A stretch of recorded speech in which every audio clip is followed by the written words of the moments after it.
Olá, seja bem-vindo à SML Tech. Hoje falaremos sobre tensão elétrica. Eu sou o Lucas Smith, técnico em eletrônica e estudante de engenharia elétrica. Bem, para a gente começar o nosso papo aqui com tensão elétrica, primeiramente eu vou dar um termo que, para quem já trabalha com elétrica, já está familiarizado, mas para quem não está, aí vai ser novidade. Vamos lá. Diferença de potencial, ou uma DDP. Vamos imaginar uma região submetida a um campo elétrico, no caso a região Q positiva. Colocando um elétron menos Q no ponto A, ou seja, ele está numa distância do campo dessa carga Q no ponto A, e possuímos também uma posição dA da carga Q. Ele tende seu movimento no sentido contrário do campo, ou seja, o campo que está sendo gerado pela carga Q, ele prevalece, correto? Se você imaginar um campo elétrico aí, ele prevalece em relação ao campo Q.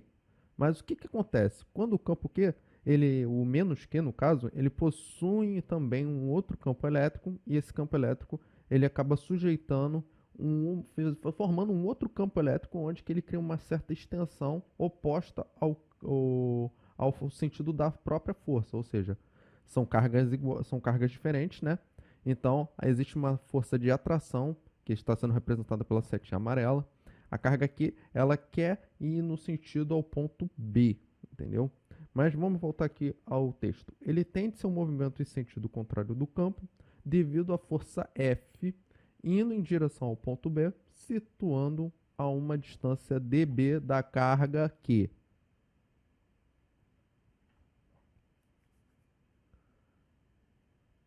Aí eu fiz uma pequena animação, como se eu tivesse essa interação, né, do deslocamento dessa carga.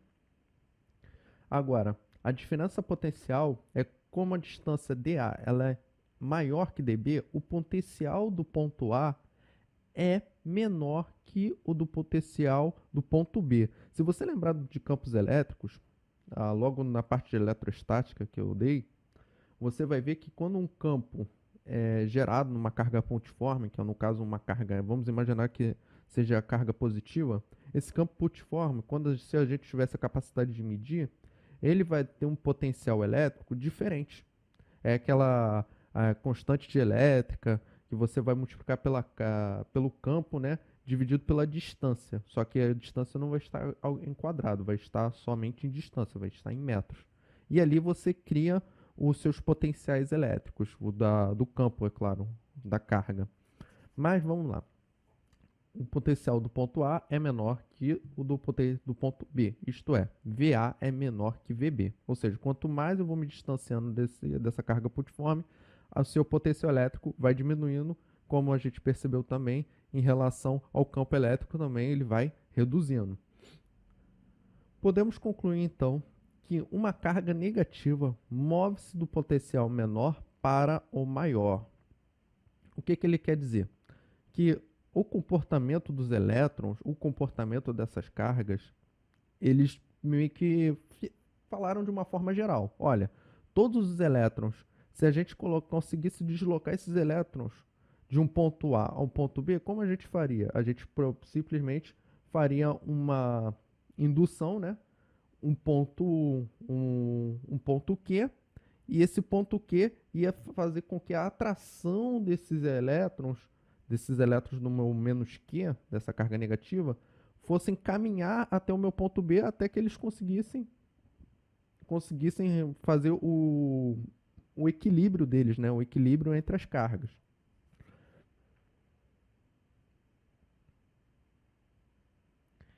Obviamente que daria para fazer com a carga positiva e com uma carga Qzinha, né?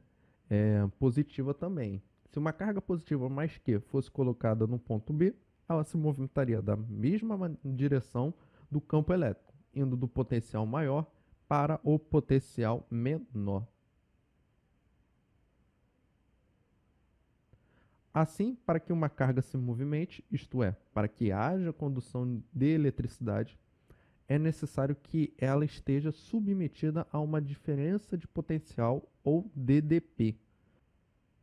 Ou seja, para que essa carga movimente, ela tem que estar imersa a um outro campo com uma capacidade, um campo elétrico maior que o dela, para ela conseguir gerar essa diferença de potencial, ou seja, essa distância.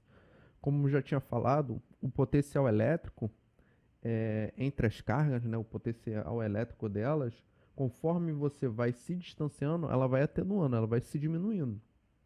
Até que essa carga aqui, ela entra num equilíbrio, ela descobre que o campo onde que ela está interagindo não joga ela nem para frente nem para trás. Ou seja, a gente tem um equilíbrio ali entre os campos, acaba gerando uma diferença de DTP pequena. Entendeu? Quando ela está no início da carga, ela possui uma diferença de carga grande. Digamos que a carga aqui ela estivesse mais próxima do ponto B. Ali ele está submetido a um potencial elétrico muito grande. Quando ela é empurrada pela carga B, ela está entrando em equilíbrio, ela vai desacelerando e ela vai chegar num ponto onde que ela vai conseguir o equilíbrio entre os campos, né? O equilíbrio entre as forças, entre o campo e a força, e ela acaba entrando em equilíbrio também com as suas cargas. Certo. A tensão elétrica, para a gente finalizar o nosso tópico de hoje, eu vou passar o tópico como bem leve, bem adentro, que é uma coisa que eu acredito que seja rápido, que quase boa parte das pessoas dominam, né? Mas eu preciso falar porque pode entrar uma pessoa cujo não possui esse conhecimento. Vamos lá. A diferença de potencial elétrico entre dois pontos é denominada tensão elétrica, podendo ser simbolizada pelas letras V, U e E, cuja unidade de medida também é em volts. Matematicamente, temos um VB menos VA. Se você vê essa equação, VB e VBA e VA, desculpa, eles têm que possuir uma diferença de potencial, ou seja, temos que possuir os valores diferentes. Se tratando tanto em E quanto em V, VB tem que ser maior que VA. Ou seja, até mesmo se vocês se depararem com a equação do lado, que eu coloquei do lado das simbologias, temos VB maior que VA. Por quê?